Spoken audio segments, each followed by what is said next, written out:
ഇന്ന് നമ്മൾ സോയാബീൻ അൽത്തിക്കറി ഉണ്ടാക്കാൻ പോകുന്നത്. അതിന് സോയാബീൻ കഴുകി ഉപ്പിട്ട് വേവിച്ച് വെച്ചതാണ്. പിന്നെ ഇഞ്ചി, പച്ചമുളക്, സവാള, വെളുത്തുള്ളി, പിന്നെ ക്യാപ്സിക്കം 3 കളറും കൂടി അരിഞ്ഞ് ആദ്യം വെളിച്ചെണ്ണ ഒഴിച്ച് ഇഞ്ചി വെളുത്തുള്ളി നന്നായിട്ട് വഴറ്റുക. എന്നിട്ട് അതിലേക്ക് പച്ചമുളക്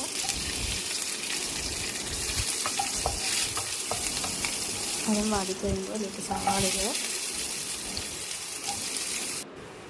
അതിനുശേഷം മല്ലിപ്പൊടി, മുളക് പൊടി, മഞ്ഞൾപ്പൊടി, ഗരം മസാല, ഉപ്പ് ഇതൊക്കെ ആവശ്യത്തിന് ഇടുക. ഇത് നന്നായിട്ട് മൂത്ത് കഴിയുമ്പോഴത്തേക്കും ക്യാപ്സിക്കം അരിഞ്ഞിടുക.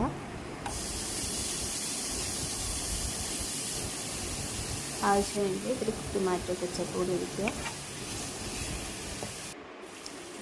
ഒരു ടേസ്റ്റിന് വേണ്ടിയിട്ടാണ്, വേണമെങ്കിൽ മാത്രം മതി. സോയാബീന് പൊതുവെ ആർക്കും ചില ആൾക്കാർക്ക് പെട്ടെന്ന് ടേസ്റ്റ് ഇഷ്ടപ്പെടില്ല. നമ്മൾ സോയാബീൻ വലിയ സോയാബീനാണെങ്കിൽ 2ആയിട്ട് കട്ട് ചെയ്തിട്ട് ഇതിലേക്ക് ഇട്ട് കൊടുക്കുക. അല്ല, വെള്ളമെല്ലാം നന്നായിട്ട് പിഴിഞ്ഞ് കളയണം. എന്നിട്ട് അത് ഇട്ടെടുക്കുക. കുറച്ച് കുരുമുളക് പൊടി ആഡ് ചെയ്യുക.